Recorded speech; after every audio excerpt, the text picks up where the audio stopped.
Welcome to Manager Tools. Today's topic, documentation basics, part 1. Here we go. What managers have to document and how they have to do it is one of the most misunderstood and, frankly, overhyped topics in management today. I mean, it's, as we're going to talk about today, it's not hard, right? No. But it is fraught with misunderstanding. So we're going to walk through some of the basics today. Yeah, people just don't understand. It's kind of like annual reviews. They just don't understand it. So the first thing we want to share is documentation is not a bad thing. Despite what people ask you about it when they suggest that it has a taint of negativity, they're wrong. Okay.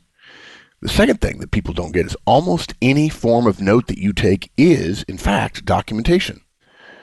And the key isn't the form of the note, but rather is it contemporaneous, which is one of those big words. So our guidance to you is to stay current, stay brief, and that will help you stay current.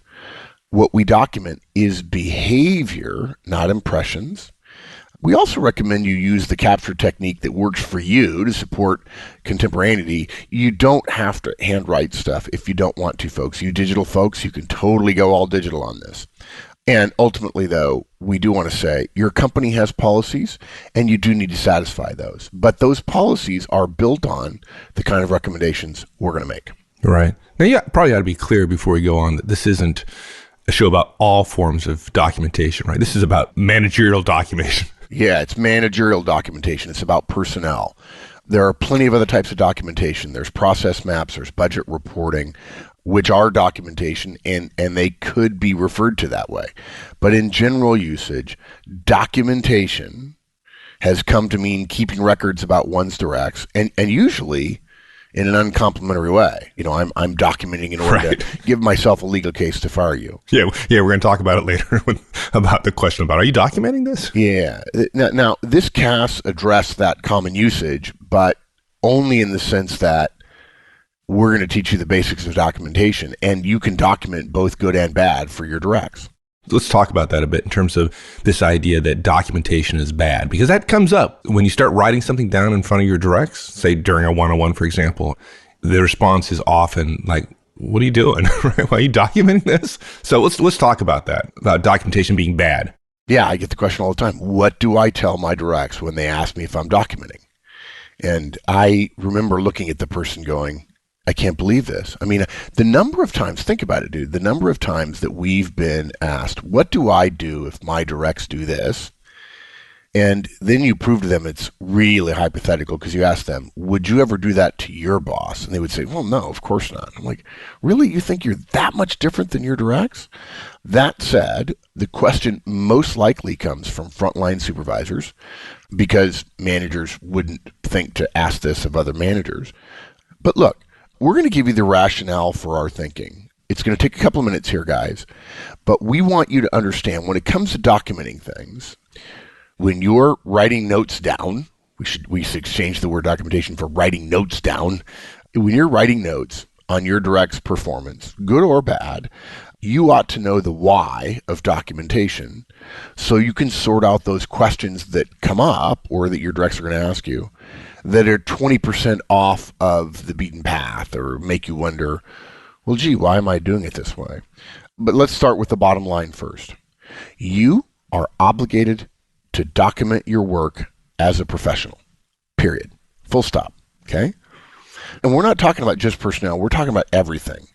So if you ever get any question from anybody that implies that documentation is problematic, the root of that question is inherently flawed. The moment you get the question, why are you documenting? And you believe that the tinge of their question is, and I believe documenting is a negative. We have a saying here that you're entitled to an honest answer to any question to which you're entitled an answer. Meaning not all questions are legitimate and not all questions' premises are accurate. And so when people ask you why you're documenting, it's almost a moot question. It's like saying, why are you breathing? I mean, well, it comes with the job, at least if I want to keep it. Documentation, guys, is an obligation. I mean, think about it for a minute. Imagine that at your workplace, a process that somebody has in his head, okay? I think most of us agree that's really not a process, is it? Really what that is, frankly, the people who do that, they're trying to gain some form of illicit job security. And any reasonable boss of the guy who says, I have it all in my head, would probably say, you got 30 days to get that stuff on paper. And oh yeah, between now and then, daily deliverables, not verbal reports, deliverables. Because guys, a process isn't a process without documentation. You probably never thought of it that way, but it's a rule. Deliverables are nothing more than a form of documentation for tasks and assignments. Yeah. If you've got a guy who says the process is in his head, you want daily deliverables because that's getting the process out of his head every day. Because if a guy's got a process in his head, he's probably going to figure out ways to keep it in his head as much as possible, or to say, this part really can't be written down. Well, actually, yeah. Actually can. Yeah. Yeah. If you can think the thought, you can write it down. Exactly. Yeah. Yeah. So why do you want to document? Well, that person could leave. They could lose their job. They could, whatever. A number of things could happen, and the process needs to continue. So it needs to be documented. And managers are no different, right? Right. A manager has to assume that she is replaceable because the organization's future needs her to be replaceable. And because of that, we can't, as managers, carry around all the value we bring to our job in our heads. Some of it has to be in a form that can be shared. And this is the concept where documentation starts. Documentation is a form of future planning, succession planning, and communication to others.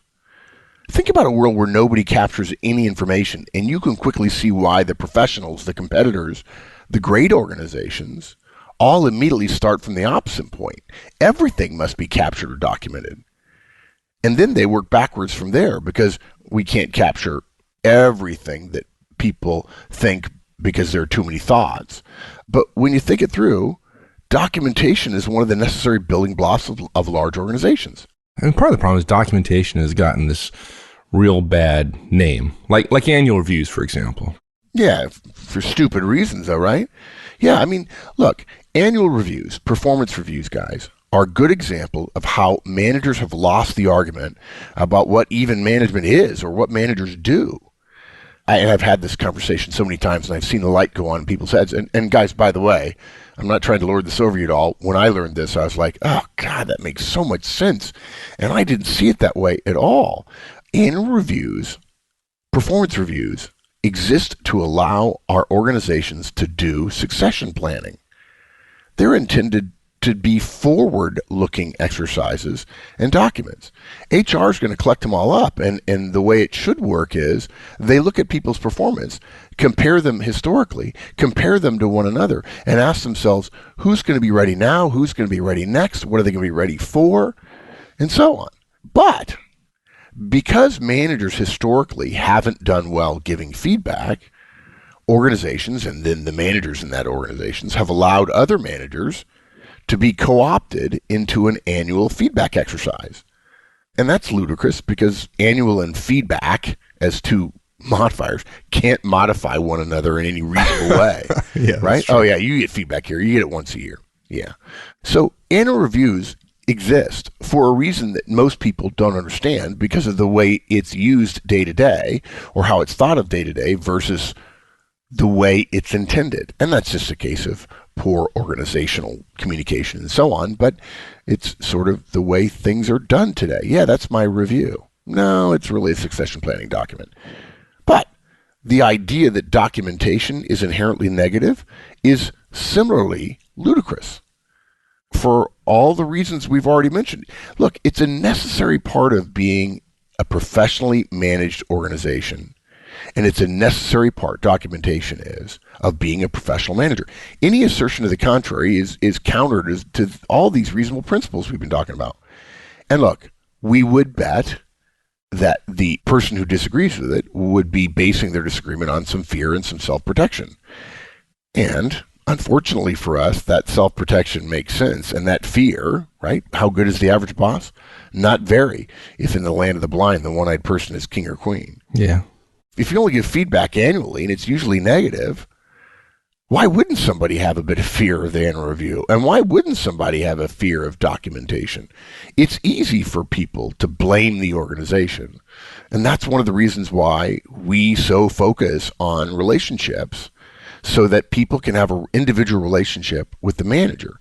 Because you can't actually have a relationship with your organization. You can think thoughts about it, you can feel about it, but generally speaking, your relationship, quote, relationship, unquote, with the organization is built on dramatic moments that happen outside of your purview.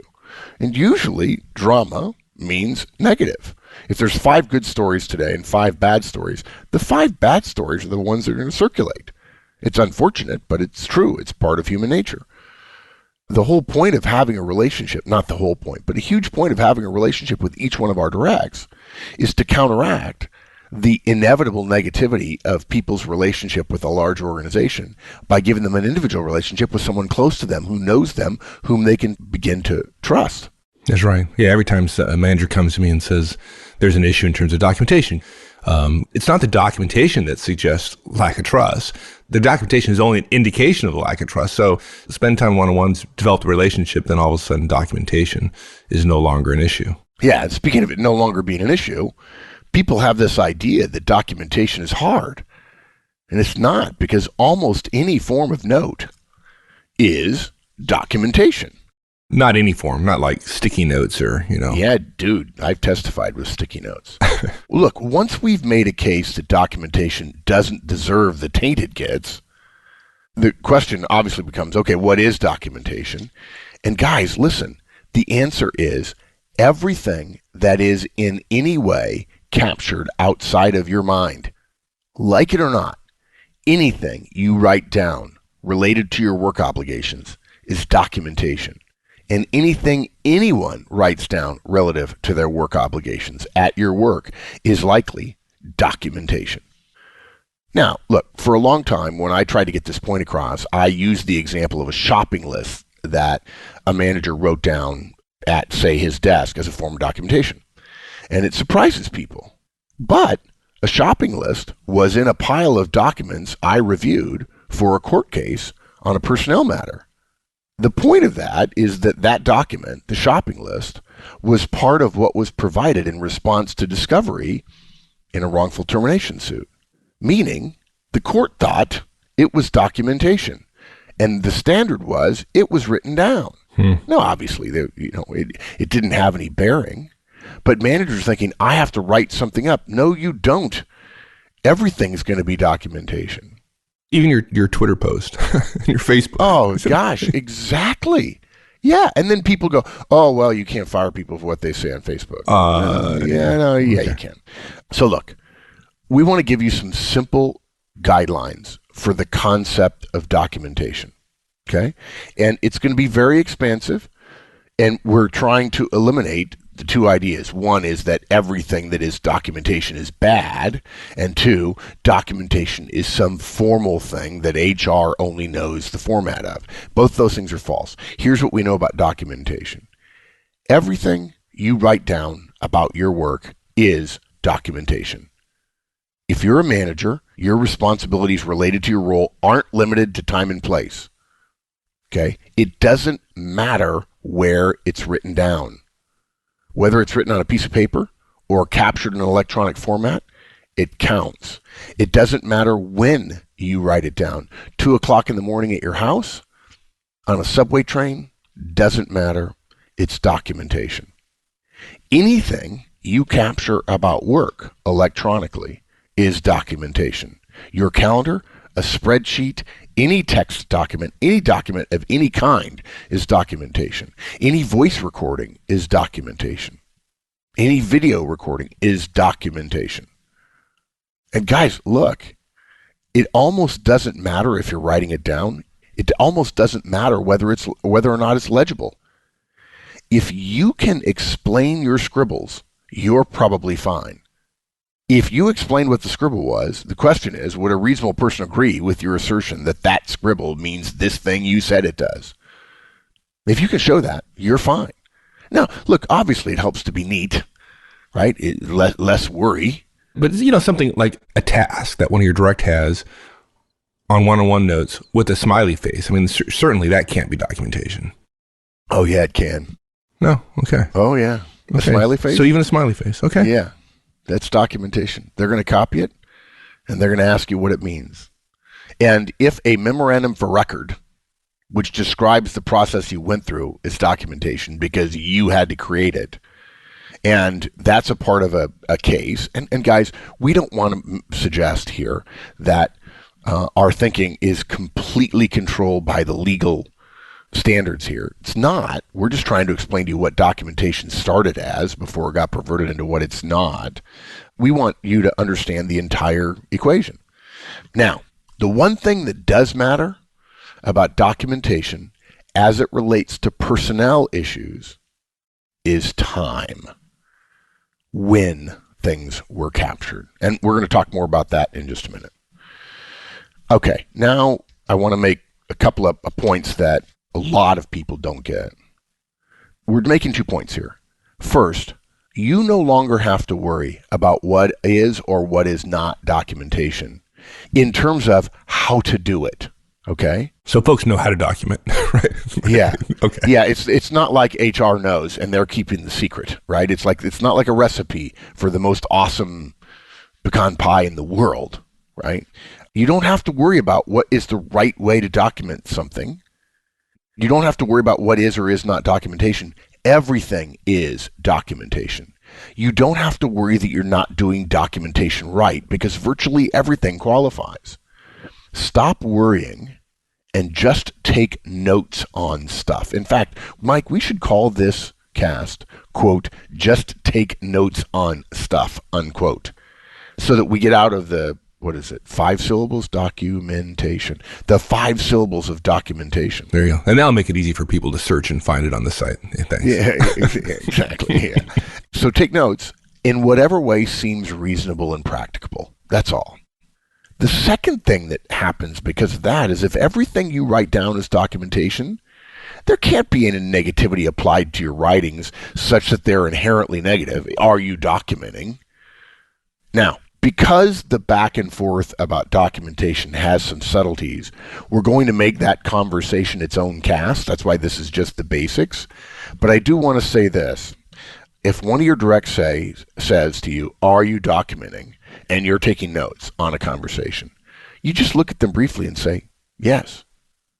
What they want you to do is defend in a guilty way that you're getting ready to fire them. When you say, yeah, and then you go on to say, because I take notes in every meeting I go to and all notes are documentation, good or bad. And then if you wanted, you could go on and say, and no, I'm not trying to get rid of you. I keep track of stuff. And if you're my age, you can say, I'm old. It's part of being a professional. I write notes. This is a meeting. I got a pen and a piece of paper. You're saying stuff. I'm writing it down. Okay, sorry. Separate cast.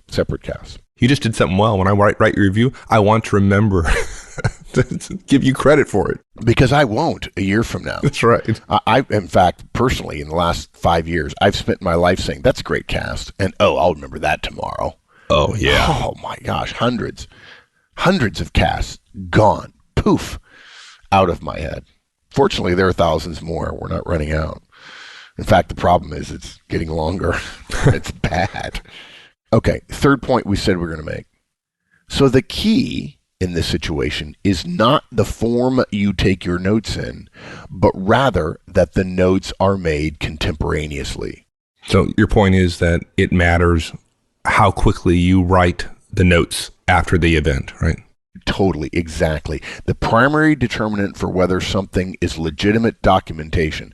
Now, mind you, if you write something down, it is documentation, but it may not have standing to help you do something good or something bad in the event it becomes a legal issue or an issue that is contested in some way.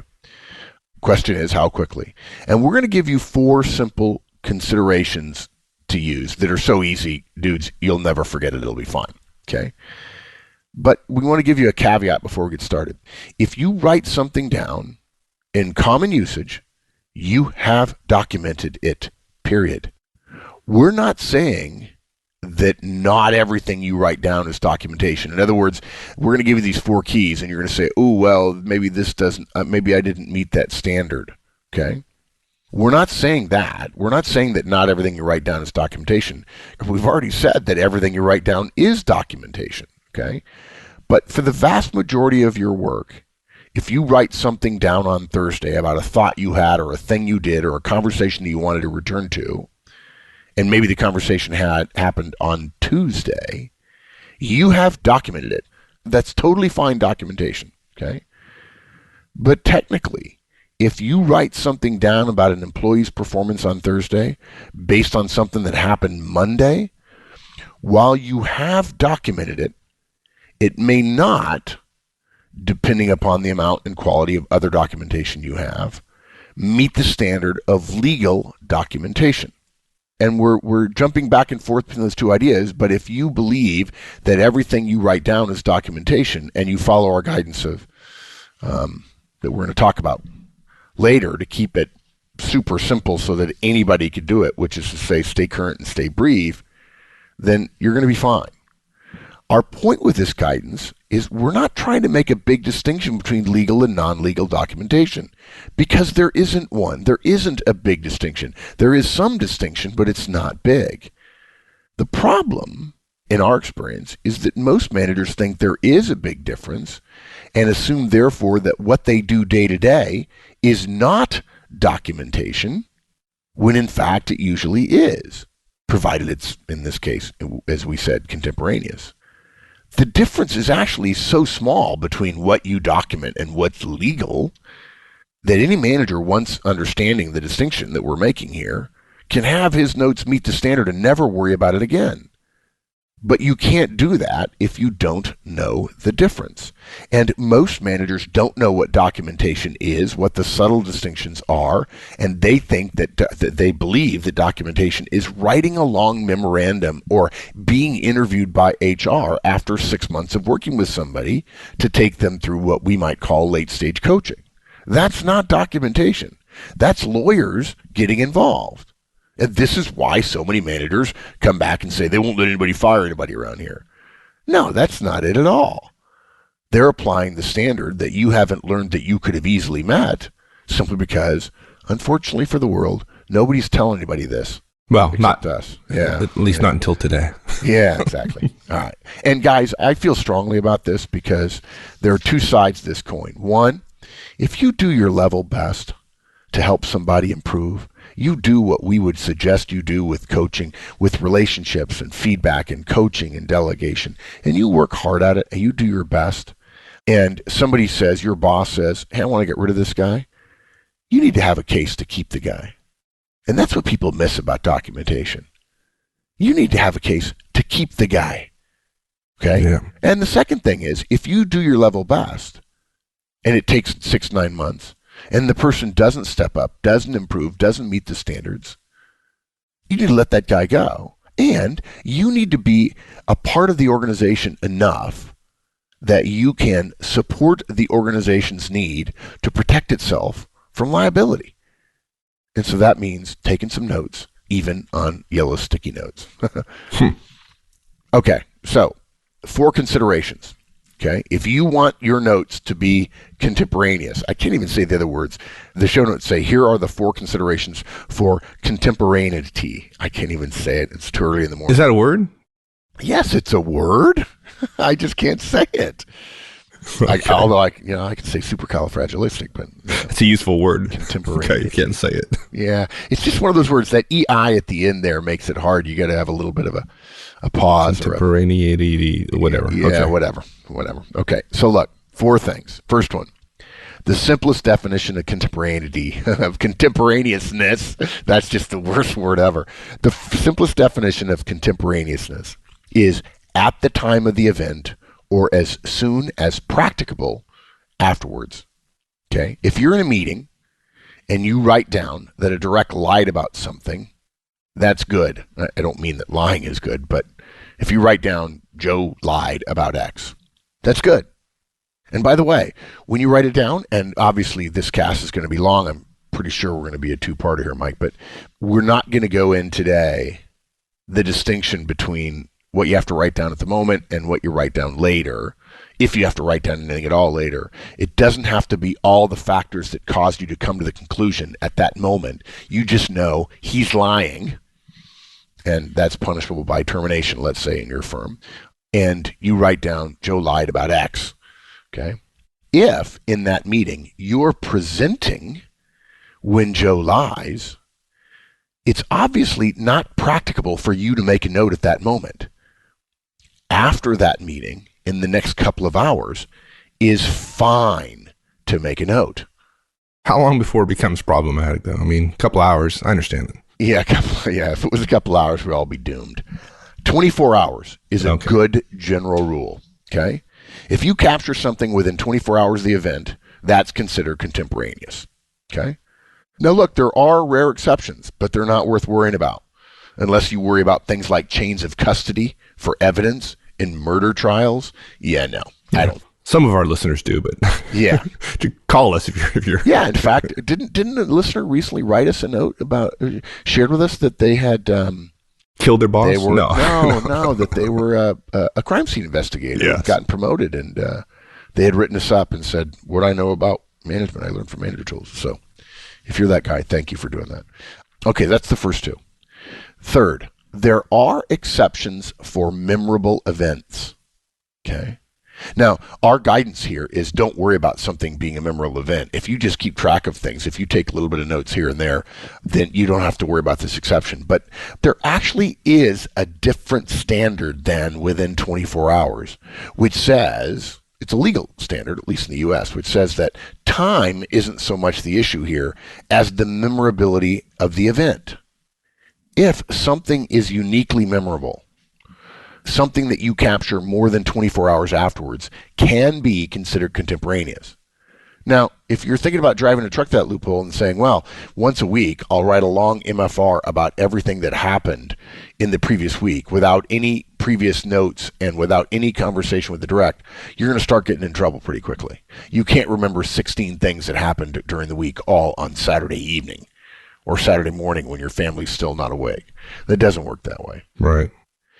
And then we have something, the fourth point that I want to make is what we call the anti-loophole rule, the Manager Tools anti-loophole rule. That sounds complex. Yeah, no, it's not. If you start documenting previous events after there is some indication that you have an intent to use that documentation against a direct, you're on very shaky ground. In other words, Mike's my boss. I start performing poorly.